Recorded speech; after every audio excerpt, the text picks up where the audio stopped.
Okay, so my first question is not really a question, it's a confession.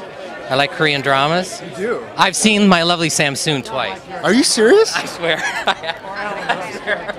I don't think I've seen it twice. Oh, really? Yeah. Yeah, I'm going to cut that out, though. I'm just going to edit that out. It's nice to meet someone who actually appreciates No, it. but They have really great stories. Yeah, it is.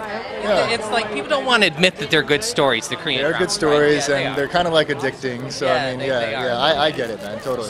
So you've been doing the Korea, U.S., and now you're in Shanghai. So has this been a conscious decision for you to kind of work different film industries? It's a conscious decision for me to maintain a presence with the Asian market. You know, make sure we do films that are pressing stereotypes and trying to, films that are more risky and doing characters that I can, like in Shanghai Calling, where you just don't see that every day, with that kind of amazing supporting cast around an Asian actor, and that's what I love about the film. So I definitely think about it, but to be honest with you, I did just kind of fall into this one thanks to Janet, our wonderful producer. They came and found me, but I do think about it, yeah. So did you learn any Chinese? I learned Fangpi, which is farts, and I learned, of course I learned like ni hao, ni hao ma, like all that stuff, like, xie xie bu kuchi, all that, like thank you, the basics. But I spent my last 6 years trying to learn Korean, and after you spend 6 years, after you're 25, trying to learn a language, trying to process a new language is like, yeah, you can't do it. Yeah, I know I saw how good your Korean was in the Korean. It's getting there, yeah. Good. So Janet they actually approached you about doing the film? They came looking, I had a brutal audition session, like 2 hours long, where they took me through every scene, and they sat back there with their arms crossed like this, like, is he our guy? And I said, I just went for it, and it was amazing, and then they casted me, and we ended up in China, working our butts off together. Okay, so if they took 2 hours, then they didn't watch Father and know that you could really deliver a good acting role. They didn't. Apparently you did. I did. Yeah. Great film. Well, thank you very much. Yeah. Well, this is a new thing for me because this is comedy.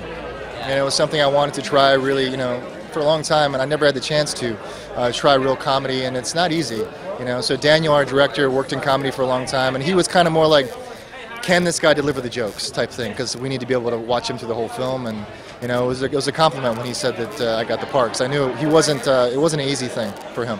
Was that your first time in Shanghai, actually? No, I've been back and forth. When you work in Asia, it's quite small, so we do events there and things, but for a production, that was my first time. So maybe you can tell us a little bit about your character, because I know he starts out in New York, doesn't he? I haven't seen the film yet.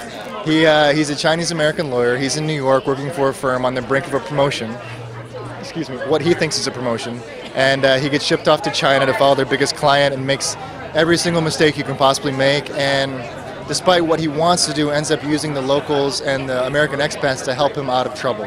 And in the meantime, learns about love and relationships. And it's kind of like, in the vein of a Doc Hollywood, but for me, there's not enough of those films anymore. So it was a pleasure to see like a very lighthearted film with a good message, nice rom-com, yeah.